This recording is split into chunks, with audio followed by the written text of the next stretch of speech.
کہ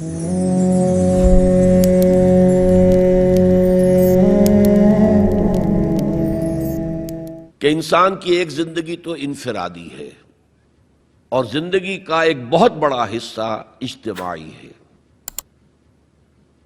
جیسے جیسے تمدن ترقی کرتا گیا، اجتماعیت کا دائرہ پھیلتا گیا، انفرادیت کا دائرہ سمٹتا گیا۔ چنانچہ آج کو آپ کو معلوم ہے کہ کوئی ریاست ہے، اس کا دستور ہے، اس کا نظام ہے، تمام شہری اس میں جکڑے ہوئے ہیں، اور اب تو پوری دنیا جو ہے ایک شہر کے مانند ہو گئی ہے، اور کہا جا رہا ہے کہ یہ گلوبل ولیج ہے، یہ تو ایک گاؤں کی شکل اختیار کر گیا۔ یہ جو انسان کا اجتماعی نظام ہے، اس کی 4 سطحیں ہیں۔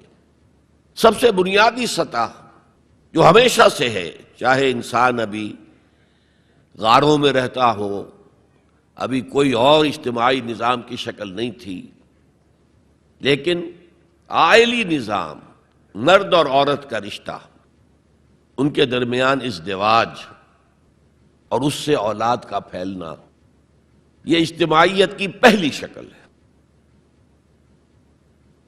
جس سے کہ خاندان وجود میں آتے ہیں۔ اس سے ذرا اوپر چلیے تو خاندانوں کے مجموعے کا نام معاشرہ ہے، سوسائٹی ہے۔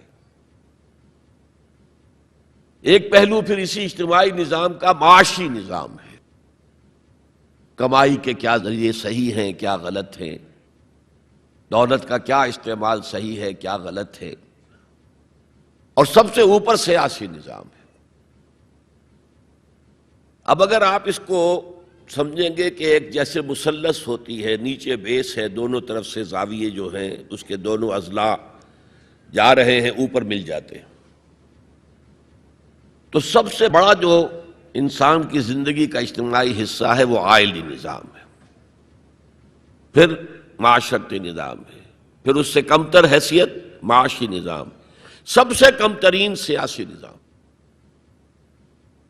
میں یہ ساری باتیں کس لیے بتا رہا ہوں کہ قرآن مجید کا ہر طالب علم جانتا ہے کہ عائلی قوانین جس قدر تفصیل سے قرآن مجید میں بحث کی گئی ہے ان کے بارے میں، اس درجے میں معاشی قوانین کا بیان تو نہیں ہوا۔ سیاسی نظام تو کوئی اسلام نے دیا ہی نہیں، چند اصول دیے ہیں۔ اللہ کی حاکمیت، مسلمانوں کی خلافت، جہاں اللہ اس کے رسول کا کوئی حکم نہ ہو وہاں باہمی مشورے سے معاملہ طے کرنا، 3 اصول ہیں، اللہ اللہ خیر صلی اللہ، ان الحکم الا للہ، اور انی جاعل فی الارض خلیفہ، یا داؤد انا جعلناک خلیفۃ فی الارض، اور امرہم شورا بینہم، جہاں اللہ اور اس کے رسول کا حکم نہیں ہے تو آپ اسمبلی کے ذریعے سے جس طرح چاہیں کاؤنٹنگ آف ووٹ سے، مشورے سے فیصلہ کر سکتے ہیں۔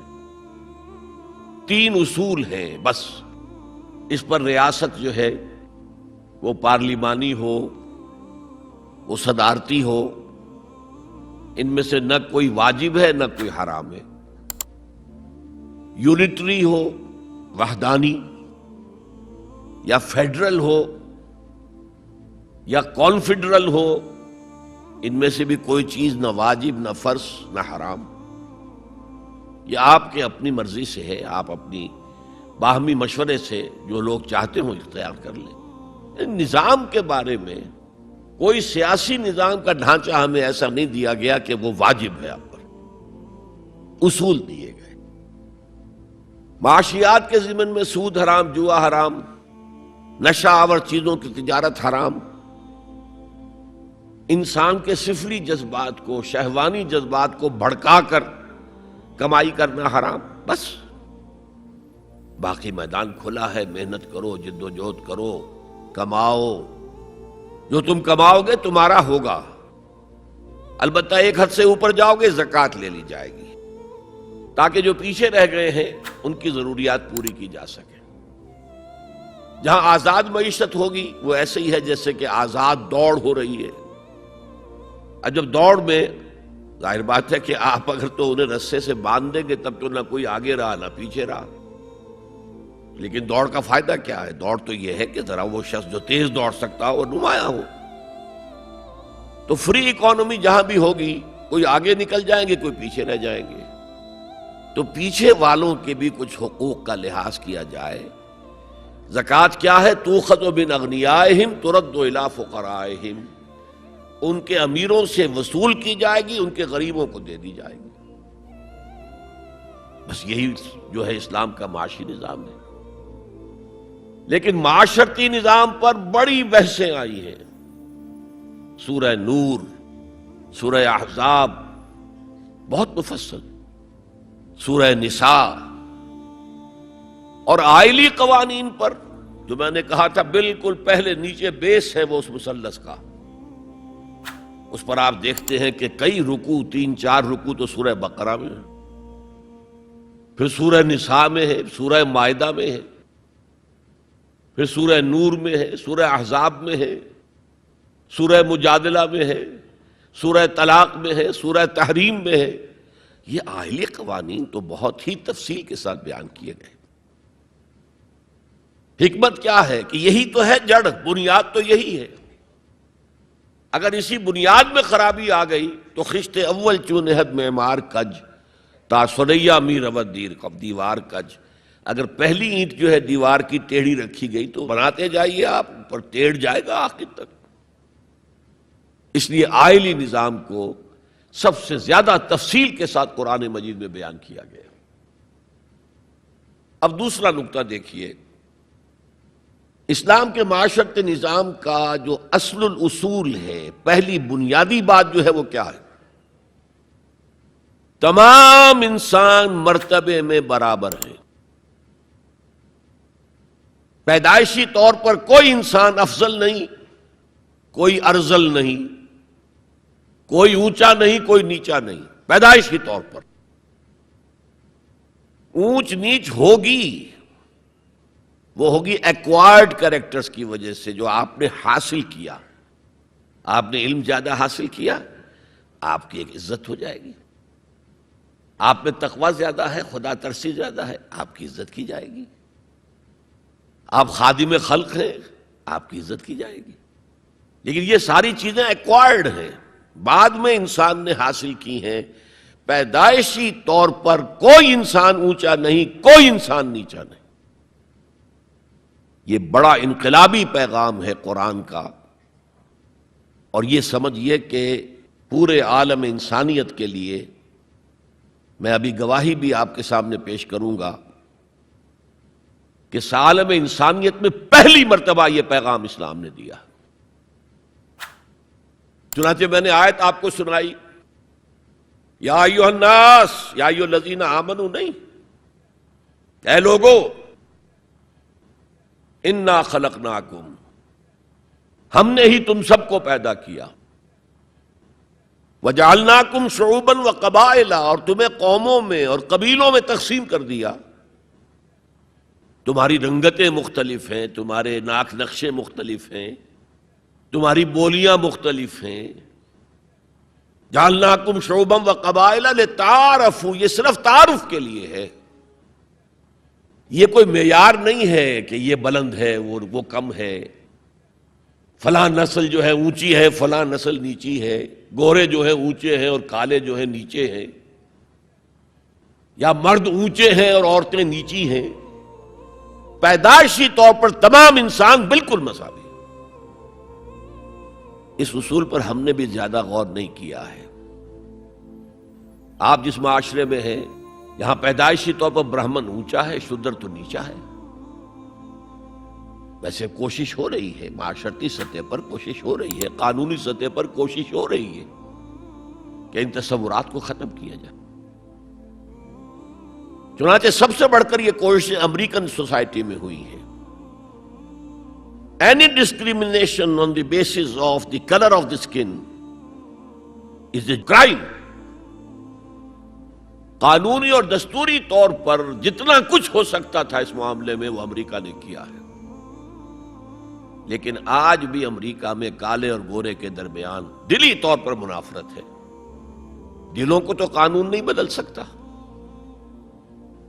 قانون تو آپ کے ظاہر پر وہ حکمرانی کر سکتا ہے، اور میں سمجھتا ہوں کہ یہ کریڈٹ دیا جانا چاہیے، انہوں نے غلامی کے خاتمے کے لیے جنگ لڑی اور ان کے ہاں ڈسکریمنیشن بالکل ختم ہے قانوناً، بہت بڑا جرم ہے۔ پھر بھی حالات کیا ہیں؟ اگر کسی گوروں کی آبادی میں کوئی کالا افرو امریکن آ کر مکان خرید لیتا ہے تو اس آبادی میں جائیداد کی قیمت ایک دم گر جاتی ہے۔ اب وہ سارے گورے وہاں سے بیچ کے اپنے گھر باہر جا کے ٹاؤن شپس علیحدہ آباد کر لیتے ہیں، ان کے ساتھ رہنے کو تیار نہیں ہے۔ کون سا قانون روکے گا انہیں اس سے کہ آپ اپنا مکان نہیں بیچ سکتے، آپ کو یہیں رہنا پڑے گا؟ یہ تو کوئی بات نہ ہوئی۔ چنانچہ جو حضرات امریکہ آتے جاتے رہتے ہیں ان کے علم میں ہے کہ ہر بڑے شہر کا جو ڈاؤن ٹاؤن ہے وہ افرو امریکنز کے قبضے میں ہے۔ بالٹیمور میں چلے جائیے، واشنگٹن میں چلے جائیے، لاس اینجلس میں چلے جائیے، جہاں جائیں گے ڈاؤن ٹاؤن وہ افرو امریکنز کانوں کے قبضے میں ہے، اور سب لوگ باہر نکل کے انہوں نے اپنی بستیاں بسا لی ہیں گوروں نے۔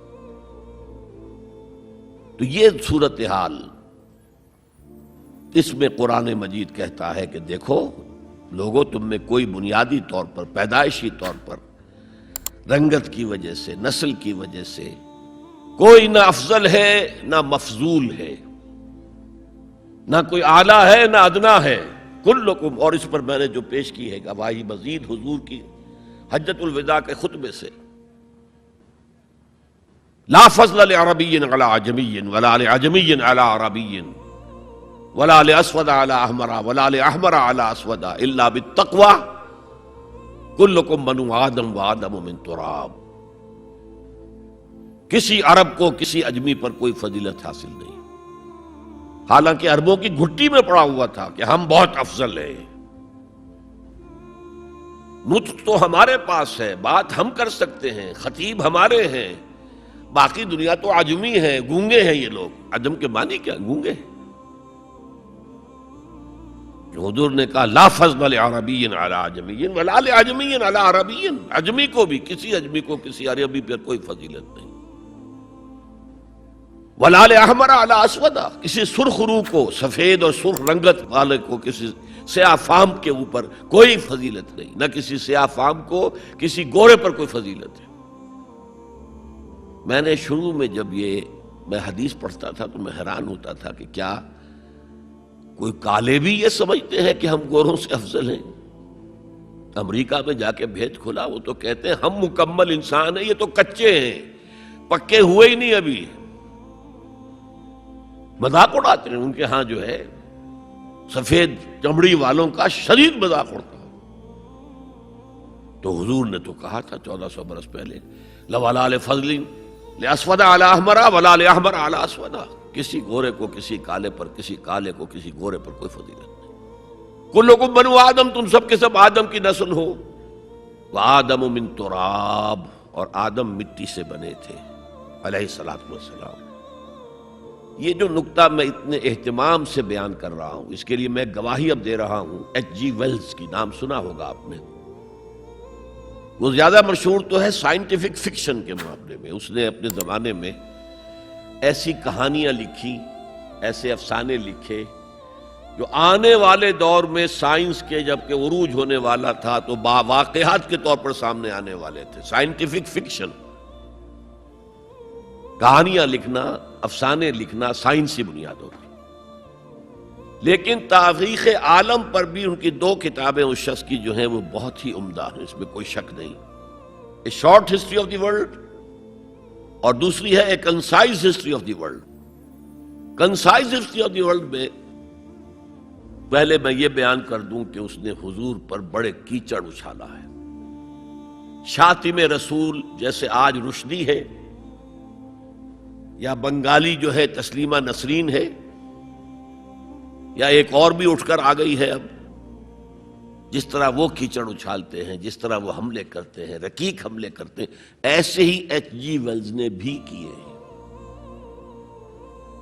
یہ میں کس لیے بتا رہا ہوں؟ تاکہ یہ بات جو ہے واضح ہو جائے کہ وہ عقیدت مند نہیں ہے حضور کا، دشمن ہے۔ اور عربی کی ایک کہاوت یہ ہے کہ الفضل ما شہدت بہ الاعداء، دوست اور عقیدت مند تو تعریف کریں گے، کیا کسی مسلمان کے لیے ممکن ہے کہ حضور کی تعریف نہ کرے؟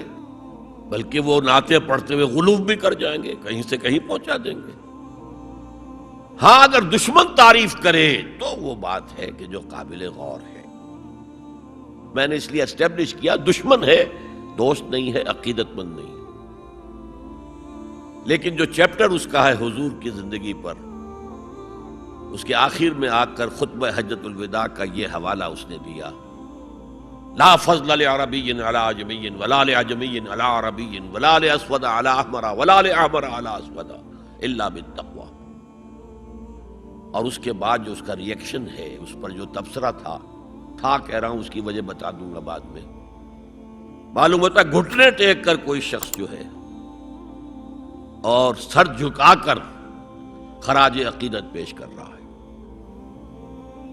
ایگزیکٹ الفاظ یہ تھے اس کے، although the sermons of human equality, fraternity and freedom were said before also, and we find a lot of such sermons in Jesus of Nazareth, but it must be accepted that it was Muhammad sallallahu alayhi wasallam who for the first time in human history established a society based on these principles، کہ اگرچہ انسانی مساوات، اخوت اور حریت کے واس تو پہلے بھی بہت کہے گئے تھے، بہت کہے گئے تھے، بہت کہے گئے تھے، اب عیسائی ہونے کے باوجود کہتا ہے کہ مسیح ناصری، جیزس آف نظرت، حضرت عیسیٰ علیہ السلام کے ہاں بھی واس تو بہت ہے، لیکن ان اصولوں پر کوئی معاشرہ وہ قائم نہیں کر سکے۔ تاریخ انسانی میں پہلی شخصیت محمد کی ہے صلی اللہ علیہ وسلم، جس نے کہ ان اصولوں پر معاشرہ بالفعل قائم کر کے دکھایا۔ اچھا اب آئیے اس کی اہمیت پر۔ اہمیت یہ ہے کہ آج جیسا کہ میں نے کہا تھا کہ دنیا سکڑتی جا رہی ہے، فاصلے تو کوئی ہے ہی نہیں، اب کوئی معنی ہی نہیں۔ جیسے حدیث میں آیا تھا کہ دجال بات کرے گا ساری دنیا میں سنی جائے گی، آج کوئی دجال صاحب جو ہے واشنگٹن سے تقریر کرتے ہیں اور پوری دنیا میں سنی جاتی ہے۔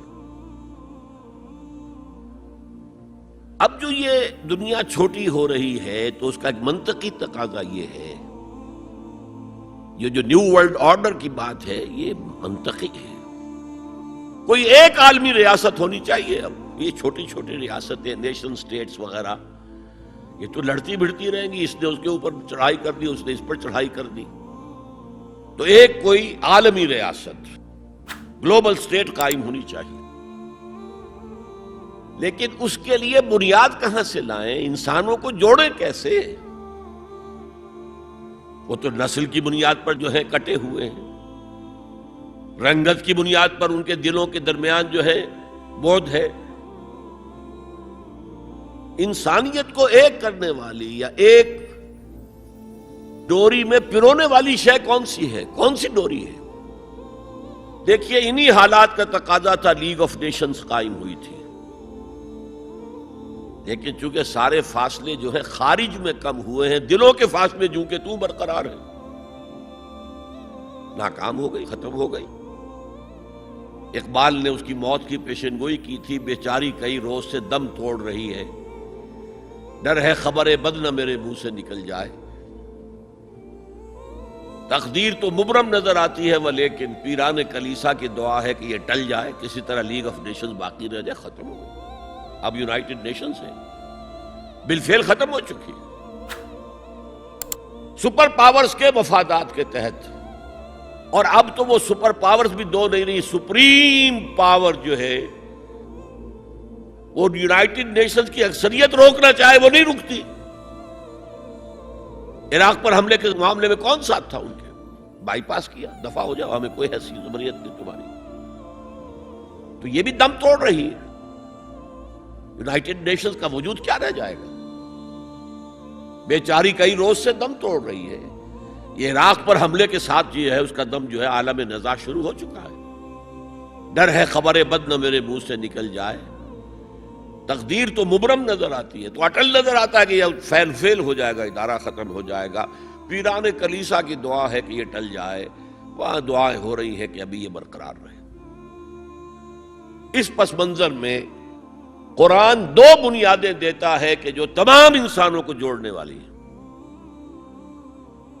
ایک وحدت الہ، وحدت خالق، تم سب کا خالق ایک ہی ہے اللہ. اب ایوولوشن کی تھیوری ماننے والے کیسے مانیں گے کہ کوئی ایک اللہ ہے، کوئی ایک خالق ہے؟ تو نہیں مان سکتا. نمبر دو، تم سب ایک ہی جوڑے کی اولاد ہو.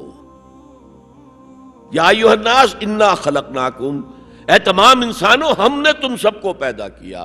وحدت خالق، وحدت الہ، اس پر سب جڑ جائیں گے آپس میں. ہندی ہو، چینی ہو، پاکستانی ہو، ایرانی ہو، امریکی ہو، کالے ہو، گورے ہو، پیلے ہو، سب اللہ کی مخلوق. اگر دل میں اللہ پر یقین ہے تو یہ پھر سارے جو فرق ہیں ایویپوریٹ ہو جائیں گے. ایک کالے حبشی کو جس کے گھنگریالے بال تھے، ہونٹ موٹے موٹے تھے، شین ادا نہیں کر سکتا تھا، اشہدو نہیں کہہ سکتا تھا، اشہدو کہتا تھا، بلال. اور حضرت عمر فاروق جو اسلام سے پہلے بڑے نیشنلسٹ تھے، اپنی قرشیت پر فخر، اپنے خاندان پر فخر. اور وہ عمر فاروق جبکہ وہ خلیفہ تھے، حضرت بلال کا نام نہیں لیتے تھے سیدنا کے بغیر. سیدنا بلال، سیدنا بلال، سیدنا بلال. حضرت ابو بکر کے بارے میں فرماتے ہیں ابو بکر سیدنا وآتق سیدنا. ابو بکر خود بھی ہمارے سردار ہیں، انہوں نے ہمارے سردار کو آزاد کرایا تھا خرید کر. تو یہ فرق تو جب تک کہ آپ اللہ پر ایمان نہ رکھتے ہوں تو کوئی بنیاد ہی نہیں ہے. ہمارے ان کے درمیان کیا بنیاد ہے؟ پتہ نہیں کون سے قسم کے بندروں کی اولاد جو ہے ہندوستان میں بس رہی ہے، اور کون سے قسم کے شمپینزیز کی اولاد جو ہے وہ کہیں اور بس رہی ہے. ان کا تو کوئی رشتہ آپس میں ہے ہی نہیں.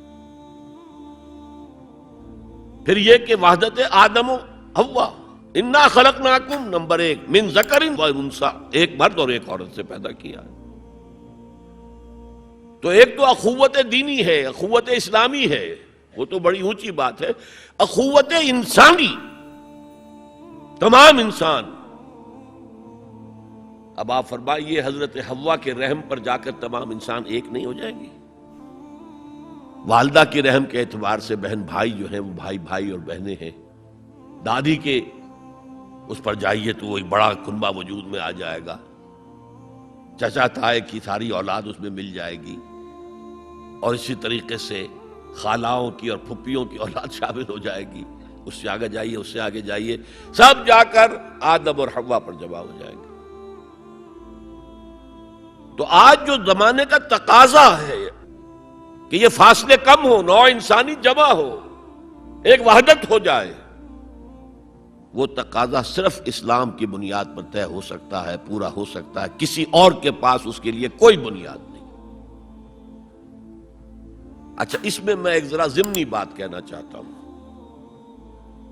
میں نے کہا تھا نا کہ کسی کالے کو گورے پر نہیں، کوئی گورے کو کالے پر فضیلت نہیں. ساتھ ہی کہا تھا مرد کو عورت پر کوئی فضیلت نہیں.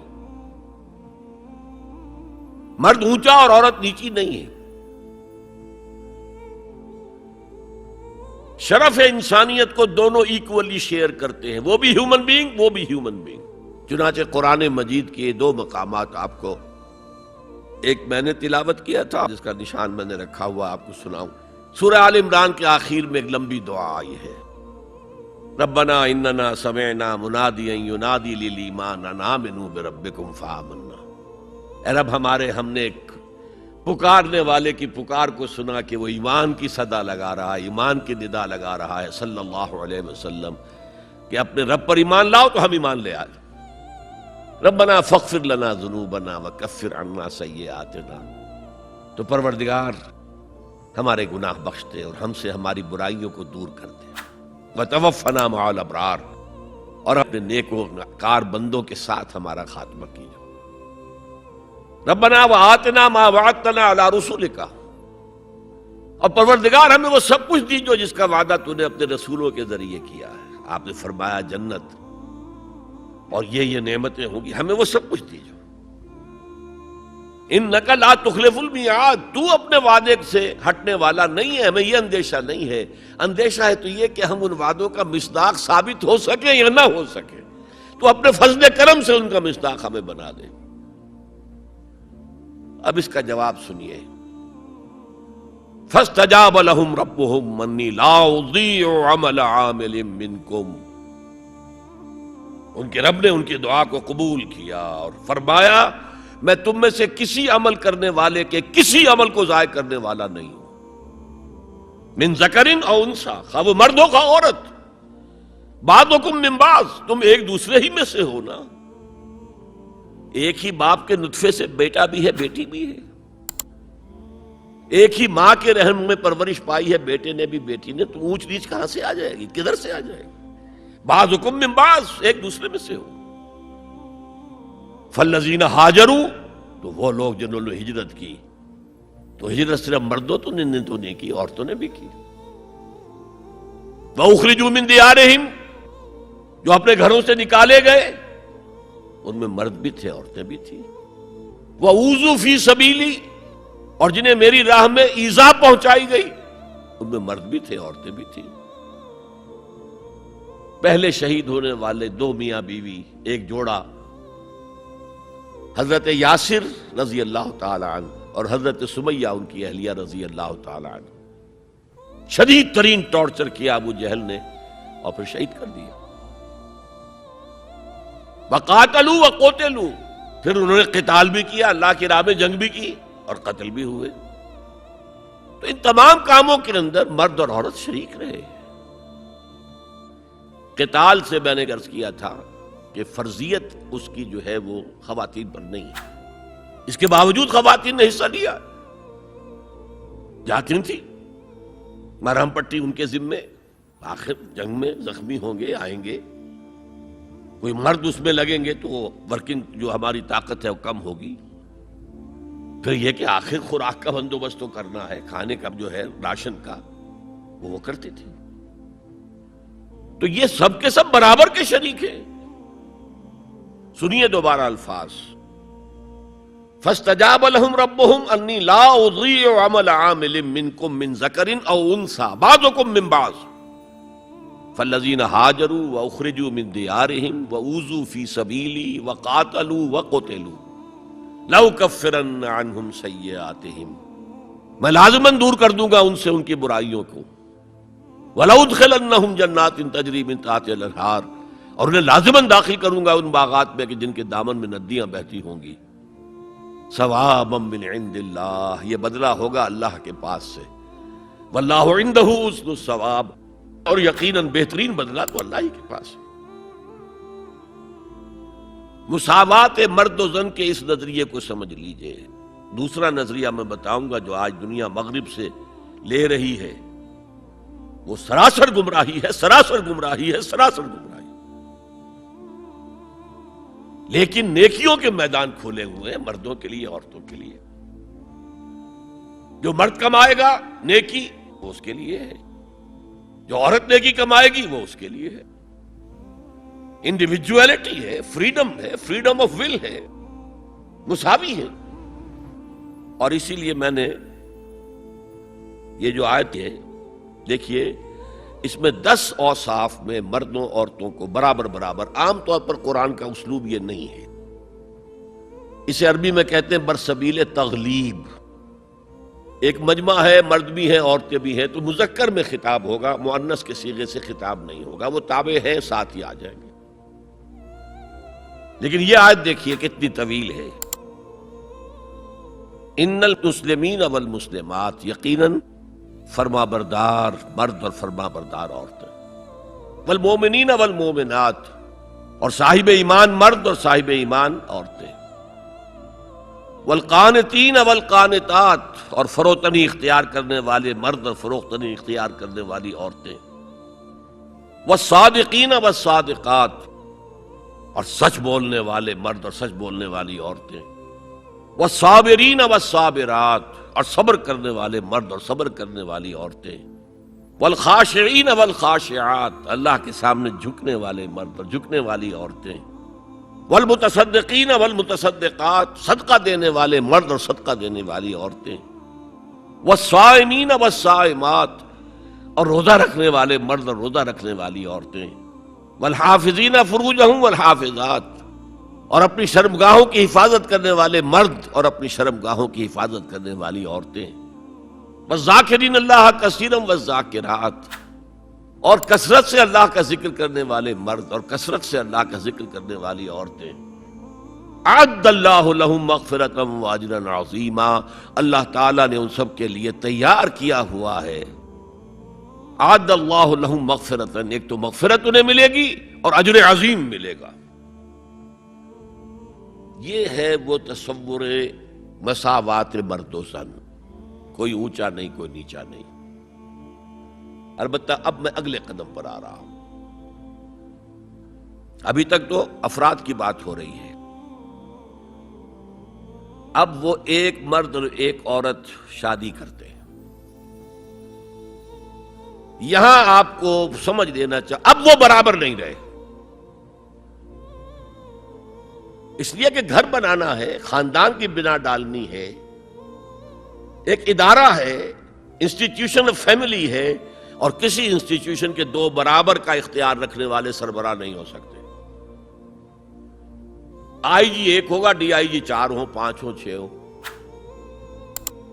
کوئی فرم ہے، مینیجنگ ڈائریکٹر ایک ہوگا، آپ 100 ڈائریکٹر رکھ لیں، مینیجنگ ڈائریکٹر 2 نہیں ہو سکتے، کوئی کاروبار چل ہی نہیں سکتا۔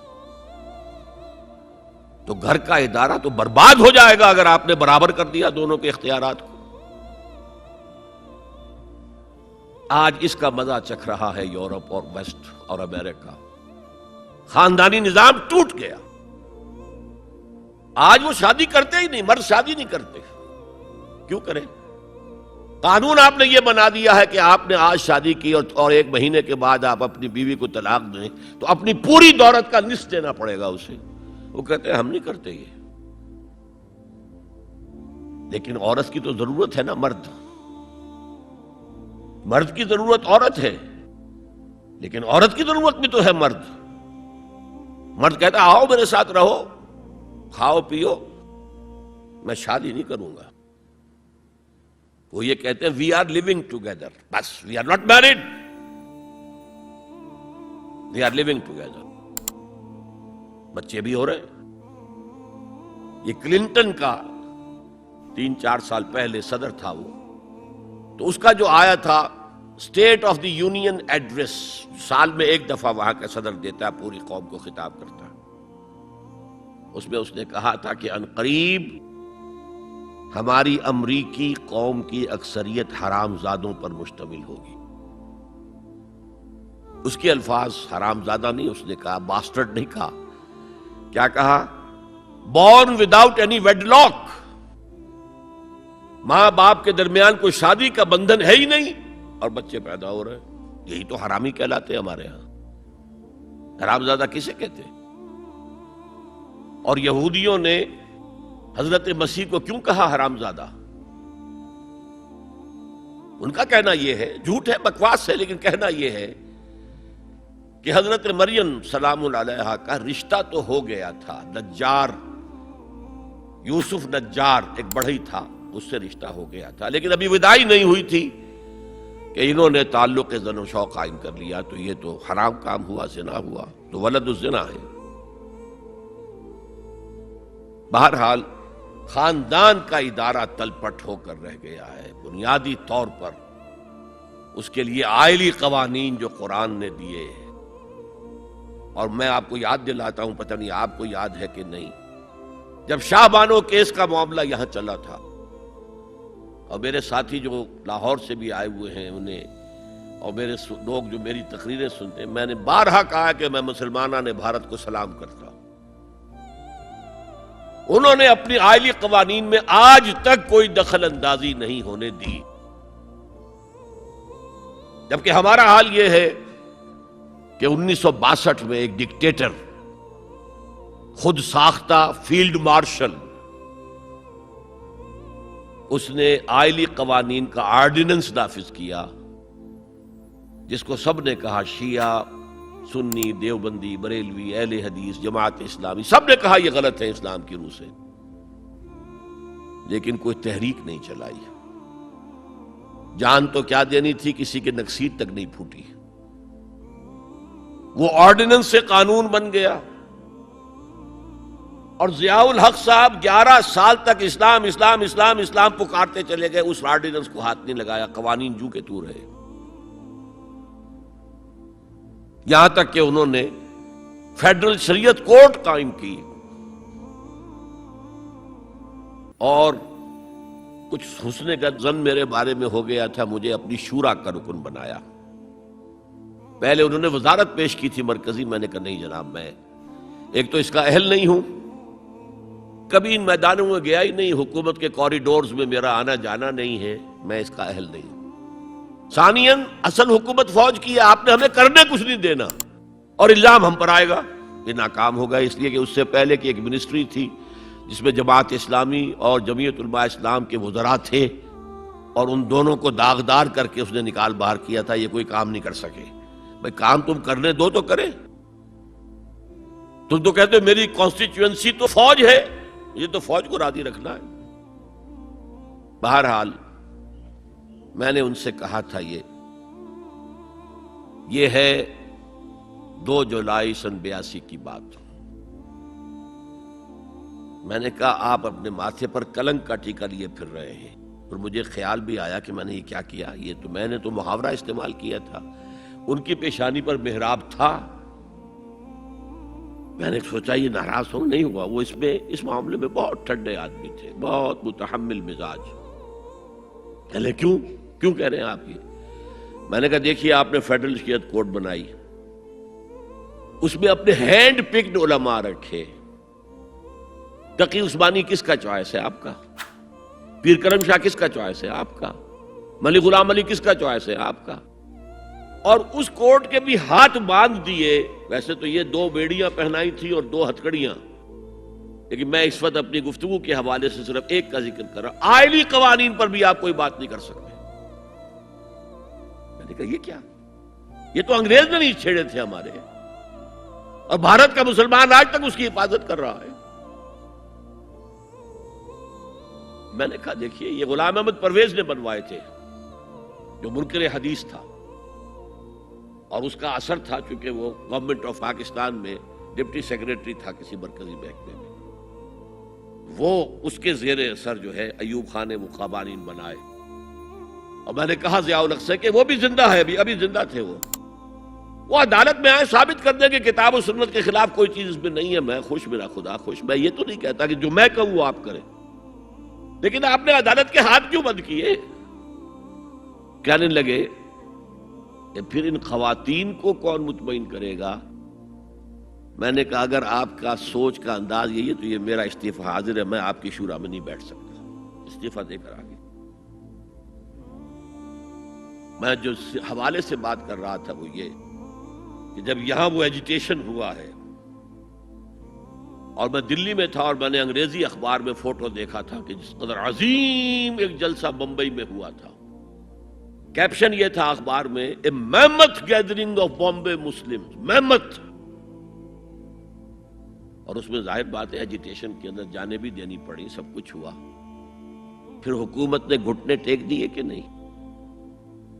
اور صرف گھٹنے نہیں ٹیکے، راجیو کی یہ تقریر لوک سبھا کی ریکارڈ پر ہے کہ میں نے تو اس سے پہلے کبھی مطالعہ نہیں کیا تھا، اب اس مسئلے پر مطالعہ کیا ہے تو میں نے دیکھا ہے کہ جتنے حقوق اسلام نے عورت کو دیے کسی مذہب نے نہیں دیے۔ یہ بات ہے جو اسے ماننی پڑی، لیکن برابر آپ کر دیں گے تو خاندان کا ادارہ ختم ہو جائے گا۔ اسی لیے فرمایا گیا الرجال قوامون علی النساء فالصالحات قانتات حافظات للغیب بما حفظ اللہ۔ مرد حاکم ہیں عورتوں پر، نیک بیویاں وہ ہیں جو اپنے شوہروں کی اطاعت کرتی ہیں۔ ظاہر بات ہے کہ کوئی رائے ہے، اختلاف رائے ہو گیا ہے شوہر اور بیوی میں، بیوی دلیل سے سمجھا لے، اپیل سے سمجھا لے، جس طرح بھی سمجھا لے، منوا لے، ٹھیک ہے، اور نہیں تو اسے شوہر کی بات ماننی پڑے گی۔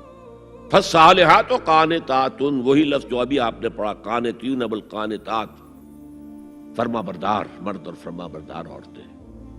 تو نیک بیویاں تو وہ ہیں جو اپنے شوہروں کی اطاعت گزار ہیں، اس سے وہ بانڈ جو ہے مضبوط رہتا ہے۔ پھر اسلام نے اتنا منصفانہ نظام کیا ہے قائم۔ میں نے آپ کے سامنے اقبال کا ایک مصرع پڑھا تھا، وہ جو ابلیس نے کہا کہ عصر حاضر کے تقاضاؤں سے ہے، لیکن یہ خوف ہو نہ جائے آشکارا شر پیغمبر کہیں۔ زمانے کا تقاضا، یہ زمانہ ادھر جا رہا ہے، مجھے خطرہ ہے اسلام آئے گا، جو آج بش کو خطرہ ہے، آئے گا، چاہے اس سے پہلے لاکھوں مسلمان قتل ہو جائیں، چاہے اس سے پہلے کروڑوں مسلمان قتل ہو جائیں۔ تاتاریوں کے ہاتھوں بھی کروڑوں قتل ہوئے تھے، لیکن پھر تاتاریوں نے مسلمانوں کو فتح کیا تھا، اسلام نے تاتاریوں کو فتح کر لیا ہے۔ آیا فتنہ تاتار کے افسانے سے، پاسماں مل گئے کعبے کو صنم خانے سے۔ ہو سکتا ہے اب بھی ایسا ہو جائے، تو وہ ڈرتے ہیں کہ یہ نظام آئے گا، اس لیے اتنے خوف زدہ ہیں۔ جب اللہ نے مرد کو بنایا طاقتور زیادہ، اور عورت کا حسن یہ ہے کہ وہ نازک ہو۔ وہ کبھی کوئی حمیدہ پہلوان ہوتی تھی بھارت میں ایک، اس نے جو کہا تھا کہ میں اس سے شادی کروں گی جو مجھے پچھاڑ لے۔ میں کون پچھاڑے گا اس کو، خود ہی پچھاڑ جائیں گے وہ۔ تو عورت کا حسن تو نزاکت میں ہے، لہذا بھاری بوجھ اس پر نہیں ڈالے۔ ملک کا ڈیفنس مردوں کا ذمہ داری ہے، نان نفقے کی فراہمی مردوں کی ذمہ داری، عورت کی نہیں ہے۔ عورت کا کام ہے گھر میں رہے، شوہر کے لیے اچھا ماحول پیدا کرے۔ اب اگر دن بھر 8 گھنٹے عورت بھی کام کر کے آئی ہے، کسی باس نے بھی جھڑک دیا ہوگا، کچھ اور ہوگا، تھکی تھکائی اور طبیعت تقدر لے کر آئی ہے، مرد کا بھی یہی حشر ہے، گھر میں جائیں گے تو کیا ہوگا، لڑیں گے۔ لیکن گھر میں رہی ہو عورت، پھر بچے آ جاتے ہیں، 1 بجے آ گئے، ماں باپ دونوں آئیں گے شام کو 6 بجے، 7 بجے، 8 بجے۔ بڑے بڑے شہروں میں تو وہاں پر 2 گھنٹے تو لگتے ہیں گھر پہنچنے میں۔ یہ بچے کیا کریں گے، کس قسم کے تجربات کریں گے، یہ سارا بیڑا غرق ہو رہا ہے۔ عورت کے ذمہ نہیں ہے کام کرنا، کہتے ہیں مجبوری ہے۔ آپ اپنے سٹینڈرڈ آف لیونگ کو بڑھاتے جائیے، بڑھاتے جائیے، بڑھاتے جائیے، دونوں کی سر توڑ محنت کے باوجود آپ کا جو ہے تقاضا پورا نہیں ہوگا، اور اسی کو سکیڑ لیجئے۔ کمانا شوہر کا کام ہے، بیوی کا نہیں۔ اس کو اقبال نے کہا ہے کہ اسلام کا معاشرتی نظام 2 حصوں پر مشتمل ہے، حافظ ناموس زن، ایک تو عورت کی عصمت و عفت کی حفاظت، مرد آزماں، مرد کے اوپر چیلنج ہے، بھاری بوجھ تمہیں اٹھانے ہیں، مرد آزماں مرد آفرین، بھاری کام سارے مردوں کے لیے ہے، عورت گھر میں رہے۔ اور آج بھی امریکہ میں جو سٹے ایٹ مومز کہلاتی ہیں، وہ مائیں جو گھروں میں رہتی ہیں، ان کا بہت بڑا ان کا مقام ہوتا ہے، ان کے بچوں کی تربیت جو ہو سکتی ہے۔ اور سب سے زیادہ مظلوم وہاں پر عورت ہے۔ مجھے بتایا جاتا ہے کہ جب سردی برف پڑ رہی ہوتی ہے، تب بھی سب سے پہلے سڑکوں پر آپ کو عورتیں نظر آئیں گی، مرد 1 گھنٹے بعد گھر سے نکلے گا، کیونکہ اس عورت نے کہیں اپنے بچے کو کسی بیبی سیٹر کے پاس، چلڈرن کیئر کے پاس بھیجے گی، پہنچائے گی، پھر اپنے آفس جائے گی، شام کو آفس سے نکلے گی، وہاں سے بچے کو لگی، پھر گھر آئے گی۔ مظلوم ترین عورت ہے وہاں پر، دونوں بوجھ ڈال دیے اس پر، حمل بھی وہ اٹھائے، ولادت کی سختی بھی سہے، اور معاش کا بوجھ بھی ڈالو اس پر۔ واقعہ یہ ہے کہ آج کی عورت انتہائی مظلوم عورت ہے. ایک تو اسے کھلونا بنا لیا. عجیب حیرت ہوتی ہے مغربی تہذیب کو کیا ہوا ہے. عورت ننگی، مرد پورا لباس پہنے ہوئے ہے. پینٹ بھی ہے اور کوٹ بھی ہے، سوٹ پورا ہے اور ٹائی بھی ہے، اور عورت ننگی ہے. اور شدید ترین سردی کے اندر ٹانگیں ننگی ہیں اس کی. یہ اسلام کا معاشرتی نظام اس کو کسی صورت گوارا نہیں کرتا. طلاق کے معاملے میں یہی فرق رکھا. مرد دے سکتا ہے طلاق، عورت لے سکتی ہے، دے نہیں سکتی. لے گی تو خلا کہلائے گی، یا عدالت میں جا کر ثابت کرے، یا یہ کہ کوئی ایلڈرز آف دی فیملی ہوں وہ درمیان میں آئے اور عورت کہے کہ میرا اس کے ساتھ نباہ نہیں ہو سکتا. خود طلاق نہیں دے سکتی، کیونکہ عورت کے اوپر جذباتی طور پر ہر مہینے میں چند دن ایسے آتے ہیں جو چڑچڑی ہوتی ہے. اس چڑچڑے پن میں وہ کچھ بھی کر بیٹھے.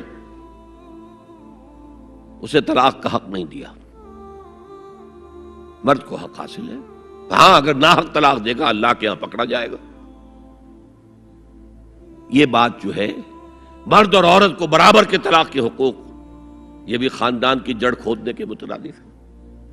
اچھا، بیٹے اور بیٹی میں وراثت کا فرق ہے. کیوں؟ بیٹا شادی کرے گا تو مہر دے گا، لڑکی شادی کرے گی تو مہر لے گی. حالانکہ ضرورت لڑکی کو لڑکے کی ہے، لڑکے کو لڑکی کی ہے، دونوں کی ضرورت تو برابر ہے. لڑکا مہر دے اور لڑکی لے. کیوں؟ تاکہ یہ معلوم ہو کہ یہ سربراہ ہے، حافظ ناموس زن، مرد آزما، مرد کی ذمہ داری ہے. ہم نے اسی ضمن میں پاکستان میں ایک تحریک شروع کی شادی بیاہ کے ضمن میں. یہ بھی ہمارا بڑا سوشل فنکشن ہے، بہت بڑا. اور اس میں فضول خرچیاں ہو رہی ہیں. حرام کی کمائی ہوئی کمائی جو ہے وہ پانی کی طرح بہائی جاتی ہے. ابھی مجھے ایک صاحب نے بتایا کہ ممبئی میں 2 شادیاں ہوئی ہیں مسلمانوں میں. ایک میں 1.5 کروڑ روپیہ خرچ ہوا، ایک میں 80 لاکھ خرچ ہوا. ہم نے وہاں اصلاحی تحریک شروع کی. ضیاء الحق صاحب نے بھی کوشش کی تھی، آرڈیننس پاس کیا تھا، لیکن یہ چیزیں قانون سے نہیں. آپ کہیں کہ کسی دعوت میں 50 سے زیادہ مہمان نہیں آئیں گے، وہ 100 آ گئے تو زیادہ زیادہ یہ ہوگا پولیس والوں کو رشوت کا کھاتا کھل گیا، جو یہ پیسے لے جائیے صاحب. کبھی کبھی وہ پکی پکائی دیگیں لے جا کے اپنے تھانے میں بیٹھ کے کھاتے تھے. لیکن قانون سے نہیں بدلتا مزاج. ہم نے کیا طے کیا؟ دیکھو یہ ہے چٹان کی بنیاد. آپ کو بڑی اونچی بلڈنگ بنانی ہو تو دیکھنا پڑتا ہے چٹان نیچے بنیاد زمین کیسی ہے. تو بنیاد کیا ہے؟ آپ سادگی کرو، سادگی کرو، سادگی کرو. یہ واسطہ بے معنی ہے بالکل. اس لیے کہ غریب کی سادگی کچھ اور ہے، امیر کی سادگی کچھ اور ہے. سادگی کے ایک معنی تو نہیں ہے. لہذا کوئی جو ہے راک فاؤنڈیشن وہ تلاش کی جائے. وہ ہم نے کی تلاش. جو تقریب حضور سے صحابہ سے ثابت ہے ضرور کرو، ضرور کرو، ضرور کرو. عضوا علیہا بالنواجذ، اپنے دانتوں سے پکڑ لو اس کو. اور جو تقریب ثابت نہیں حضور سے اور صحابہ سے، یقیناً یہ کہیں باہر سے آئی ہے. یا تو ہمارا خاندانی پس منظر جو ہے، اکثر تو ہندوؤں سے مسلمان ہوئے، وہ سادات ہوں، صدیقی ہوں، فاروقی ہوں، عثمانی ہوں، وہی ہیں جو باہر سے آئے تھے. باقی تو اکثریت یہیں سے وہ اپنا ہندوانہ پس منظر لے کر آئے. تو جس کا ثبوت صحابہ کے دور میں نہیں وہ یقیناً باہر سے آئی ہوئی چیز ہے. اس میں پھر سادگی نہیں، اس میں کمی نہیں، جڑ سے کاٹو اس کو. اس بنیاد پر ہم نے 5 فیصلے کیے. ذرا سن لیجئے آپ بھی، اگر آپ کچھ سوشل ورک کرنا چاہیں اس کو عام کریں. نمبر 1، نکاح مسجد میں. حدیث موجود ہے، ترمذی شریف کی روایت، اعلنوا ھذا النکاح واجعلوہ فی المساجد. نکاح کا اعلان عام کیا کرو، مسجدوں میں منعقد کیا کرو. میں حیران ہوتا ہوں کیوں نہیں علماء کرام نے اس کی طرف توجہ دلائی. حدیث ہے، ہاں میں مانتا ہوں ان کا کہنا یہ ہے کہ یہ یہاں جو امر ہے کہ مسجد میں منعقد کرو، یہ امر وجوب کے لیے نہیں ہے، استحباب کے لیے، مستحب ہے یہ کہ مسجد میں۔ تو بھائی مستحب کیوں چھوڑ رہے ہو تم؟ وہ اس لیے چھوڑنا پڑتا ہے، مولوی بیچارے کی حیثیت ہے ہی نہیں معاشرے میں کہ وہ کہے جناب یہاں آئیے میرے پاس، میں نہیں آؤں گا آپ کے گھر نکاح پڑھانے کے لیے۔ وہ اپنا رجسٹر بغل میں دبائے بیٹھا سوکھتا رہتا ہے۔ وہ تو آنی تھی بارات عصر کے وقت، مغرب بھی جا رہی ہے، آئی ہی نہیں، وہ بیٹھا قریب۔ پہلے 20-30 روپے ملتے تھے، اب 200 300 400 ملتے ہیں، اور کیا ہے۔ میں نے انہیں یاد دلایا دیکھو شرم کرو، عیسائیوں نے آج تک اپنے چرچ کی اور اپنے پادری کی عزت یہ رکھی ہے کہ شہزادے اور شہزادی کی شادی ہوگی وہ بھی پادری چرچ میں آئیں گے۔ شہزادے کی شادی ہو رہی ہے تو جو ان کی پارلیمنٹ کے ساتھ ہے چرچ، وہاں شادی ہوگی۔ وہاں پردہ نہیں ہے، لڑکا لڑکی دونوں آمنے سامنے کھڑے ہو کر قول و قرار کریں گے۔ ہمارے ہاں پردہ ہے تو اس لیے لڑکی کے گھر بھی جائیں گے تو لڑکی تو محفل میں نہیں آئے گی، لڑکی کا ایک وکیل ہوگا، وہ وکیل اجازت لے کر آئے گا، 2 اس کے گواہ ہوں گے، اس کے سامنے اجازت لی گئی، پھر وہ نکاح خواہ کو اجازت دیں گے، وہ نکاح پڑھا دیں گے۔ پہلی بات یہ ہو گئی کہ نکاح مسجد میں۔ نمبر 2، نکاح کے موقع پر کوئی دعوت طعام نہیں، کوئی ثابت نہیں۔